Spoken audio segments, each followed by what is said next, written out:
back at hospital and wearing a Harry Potter face mask with an M&M t-shirt. Why not? They go hand in hand. For me, I'm like, what point is it okay for the government to say that a woman should go alone to conceive their child? I mean, it's a joint thing.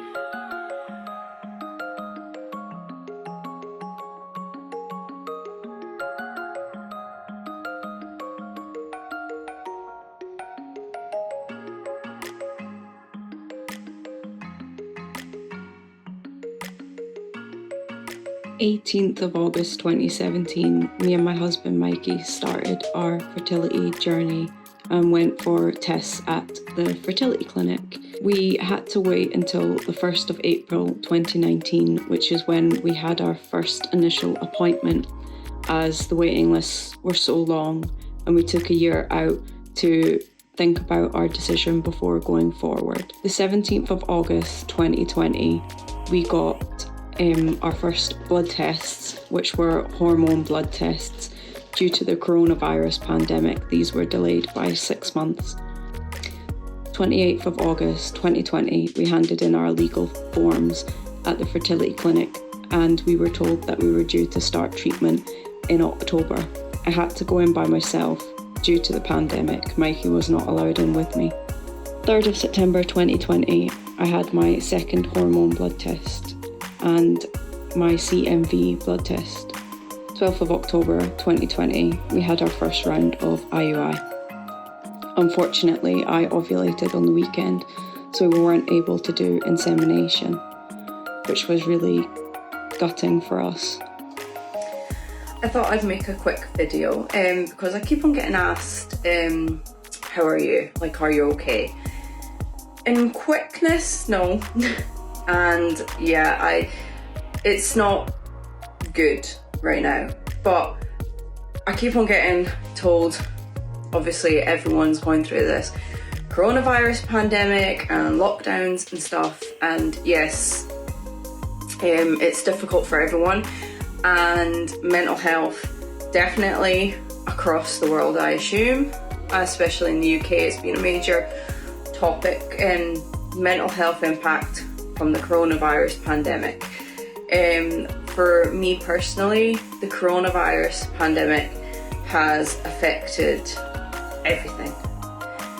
2020 was going to be a difficult year for me and my husband anyway. Fertility treatment was supposed to start in March. So in short on that, we were meant to start the day after lockdown happened in the UK the first time back in March. The next day was when we were supposed to start treatment. We were moving house the day of lockdown, obviously in the morning before it was announced, and I was sitting in the back of the lorry waiting for my father-in-law to bring stuff that I would then place and load up the lorry. They were bringing stuff down and I was organising it, and I got a text message on my phone saying that your blood test had been cancelled because it was non-essential. And that basically crushed me. And when I told a close friend, I was like, that's our fertility treatment stopped. She was like, oh, but you'll get it started again soon. And I'm like, but that's not the point. Me and my husband have been waiting since August 2017, and this was March 2020, and we were like, yes, we're finally getting it started, we're finally... And then to get that text message was crushing. So in short, we started treatment in October. We went to the clinic August to actually sign all the corona consent forms that we had to sign. Then find out that my husband isn't allowed in the treatment centre with me because of the coronavirus pandemic.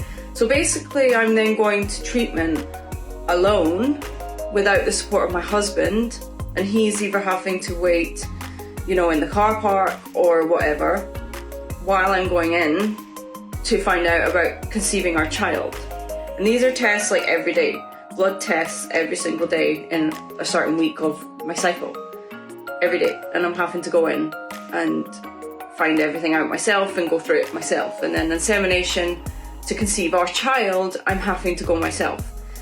For me, I'm like, what point is it okay for the government to say that a woman should go alone to conceive their child? I mean, it's a joint thing, bringing a child into the world or conceiving a child. That is meant to be a joint experience, regardless of if it's naturally, IVF, IUI, like surrogate, you know, whatever.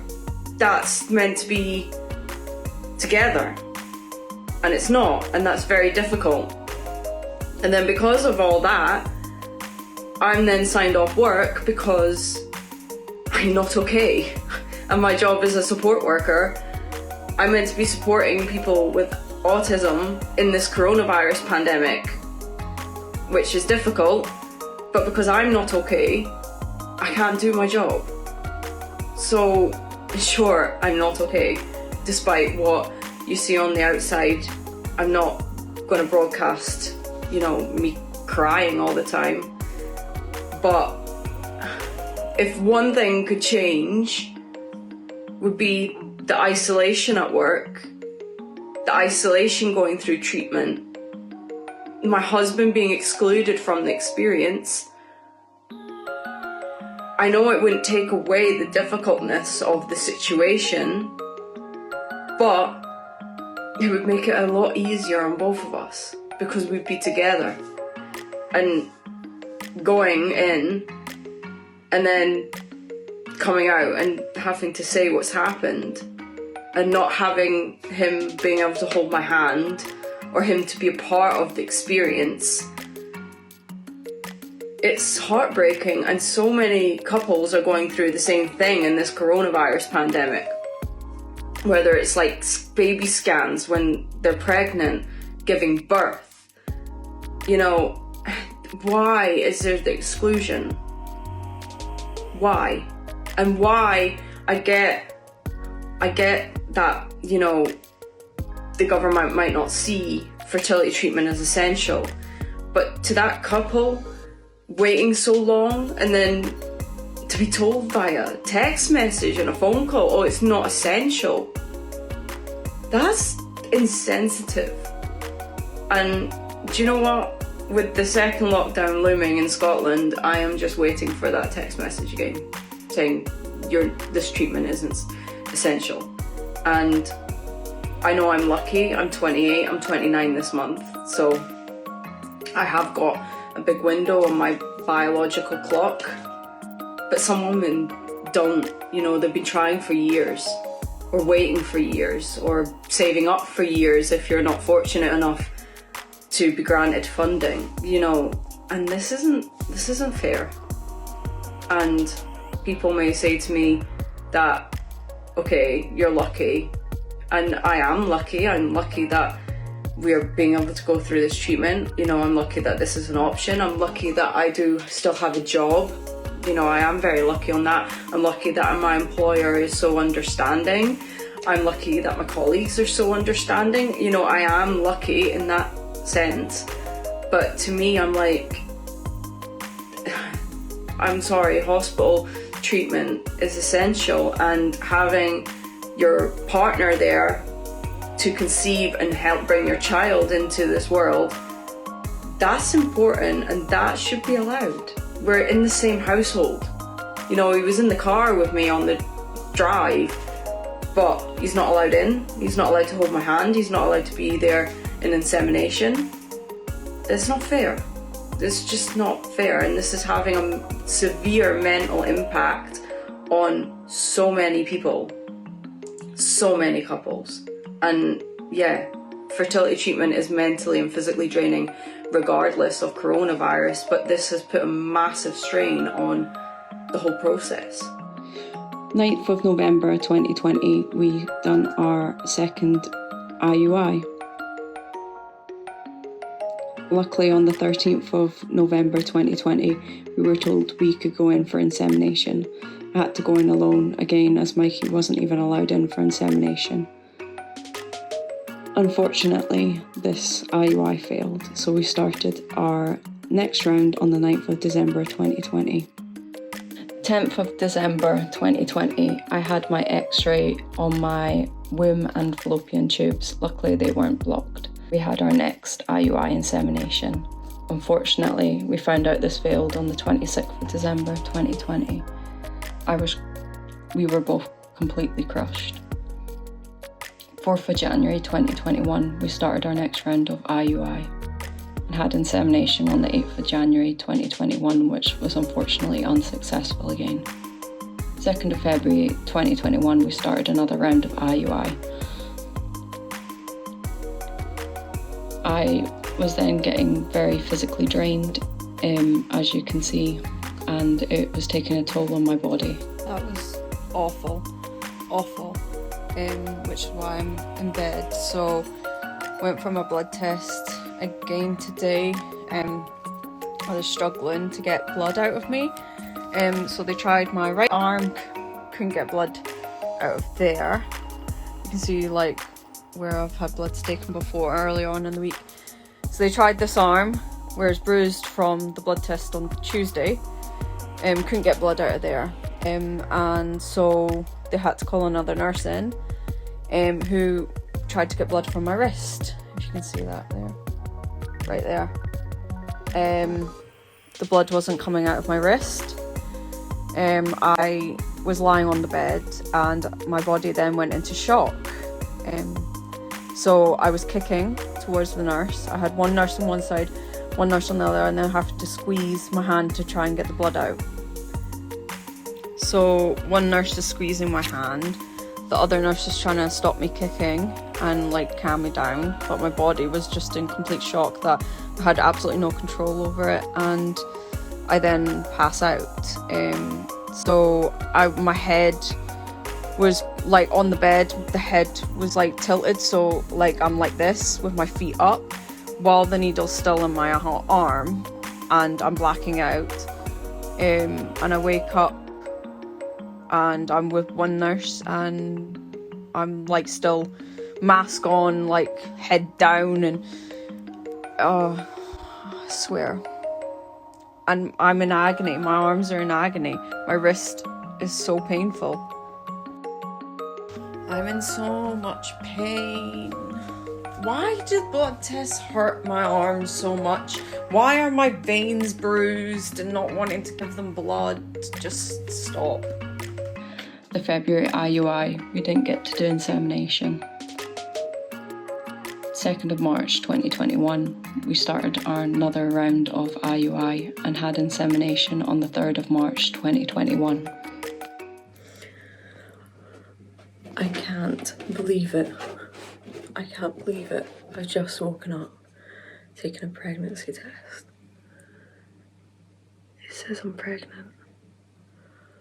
Mikey's asleep. I'm gonna wake him up.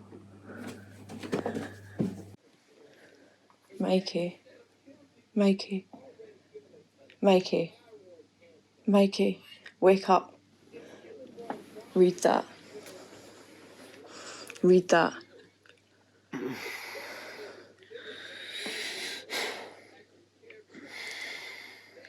Read that. He's just taking the lid off. Can you read it? Sorry, I had to wake you up right away. 2 to 3. 2 to 3 weeks, which is accurate. Because we're 2 weeks and 1 day pregnant. Bit fucking time, like. I can't believe it. I was sitting on the loo and I thought that it would say not, and I just saw one line. Are we allowed to go by one? Like one test? Oh wait, and my period's due tomorrow. But we can go buy another one. Congratulations. Yeah, I know. Oh my god. I can't believe it. I can't believe it. Sorry, I had to wake you up right away. I couldn't know and not wake you up. No, it's alright. thought something had fucking happened to you. Well, something has happened to me. So we have some news. Oh my god. I took a pregnancy test this morning and it came back that I'm 2 weeks pregnant. Oh my gosh, congratulations. I didn't expect that. No. Because remember how I said I was too nervous to take one yesterday? Yeah. Oh my god. By the way, I've told you before I've told my mum. Really? Yeah. Oh my god, I'm actually like so happy for you. Can I tell my mum? Yeah, you can tell your mum because like she was hoping and stuff, and she was asking yesterday. So. Yeah, my mum like asks about you and that. She'll be involved in this too. I know. Oh wait, Mom. Teresa's pregnant. She's on the phone now. She's on the phone now. Yeah, she's on the phone now. Oh my god, Teresa. Congratulations, darling. We only took the test this morning, so. Oh my god. How's Mikey? Yeah, he woke up with a shock with me telling him, so. Oh, that is so amazing, Teresa. Sending you all my love, darling. Thanks. We just need to hope everything goes okay. Yeah, just look after yourself. Did you feel all worn out? No, weirdly, I just. Oh, well, congratulations. Thanks. Okay, I'll let you go. Oh. It means I need to be careful.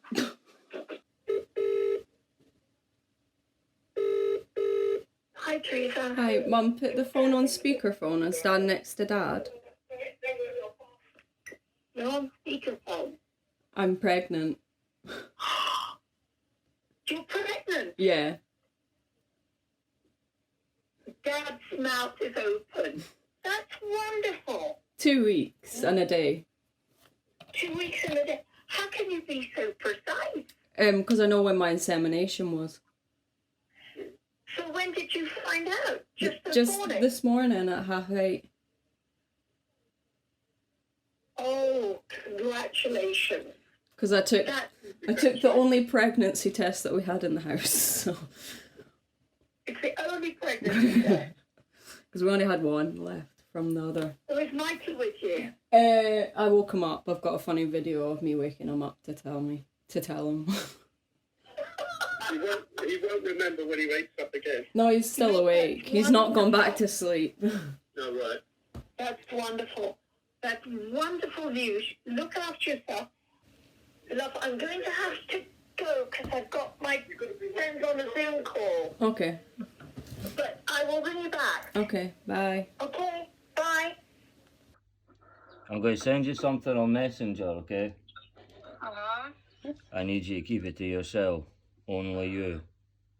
Only me, right? Okay, this is intriguing. I swear on everything holy, ma. Only you. Right, okay. You ready? Uh-huh. Right, it's sent. How do I view it while I'm talking to you? I think you swipe down, it should go back to conversation. Oh, I've cut you off. Hold on. Wait a minute.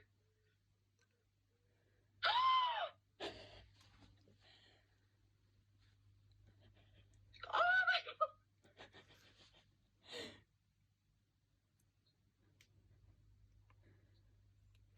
Congratulations. Oh, son, I'm so happy for you. Thank you. Congratulations. Thank you. Nicky's fine. Off you go and play. Oh, is it safe? How many weeks? Between 2 and 3. 2 weeks and a day. 2 weeks and a day. Oh, she's there. Congratulations. Yeah. She's in a towel I'm just out the naked. shower, that's why I've not put her on the camera, so. That's fine. Oh my god, I'm so chuffed. Hey, future daddy.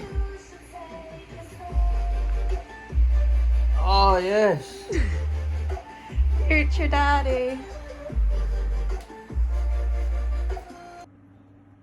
Just. Mommy and Daddy are gonna have a baby. Just, but you're gonna be a big brother. Just.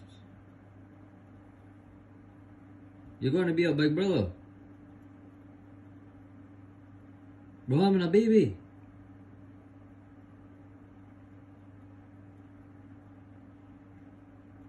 How'd you feel?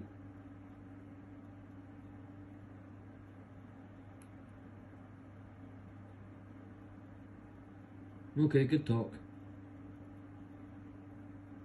Okay, I have something to tell you, Lily. Lily, you know Auntie Teresa? You know who that is, right? Do you? Yeah? You know, you lit up her nose the other day? Right, well, Auntie Teresa and Uncle Mikey, they're having a baby. Yeah, no! They're having a baby! They have a baby! What do you think? What do you think? Wow, such a brilliant reaction. So I've just found out that I'm going to be an auntie. And it's news that I've been longing to hear since 2017. So I am... in fact, you know what? I can't even express it, to be honest. Now, my sister-in-law's just sent me some videos of my mum's reaction, my brother's reaction, and you can see how hard it actually is for my brother to even accept that this is even going on. You can see in his face that he's like, is this shit real? Is this happening? I think Teresa's going to actually have to give birth. And probably even take it down to the birth registry office and name it before my brother is actually going to realise that he's going to be a daddy. And that, do you know, it's heartbreaking that it is being him taking such a struggle to accept it. Yeah, I'm talking about your little cousin. Shh. To actually accept that he's going to be a dad because of how much heartbreak that they have been through. But they are going to have such an amazing journey. Such an amazing journey to have one of these. Seriously, are you ready? This is what I have. Money. But I'm just so over the moon. I love them both so much. More than they'll ever know. And COVID has been hard. We've missed them so much. Talk about them all the time. Cameron and Layla talk about them all the time. It's hard. COVID is hard. But you know what? COVID ain't got shit on the news that they have just shared today.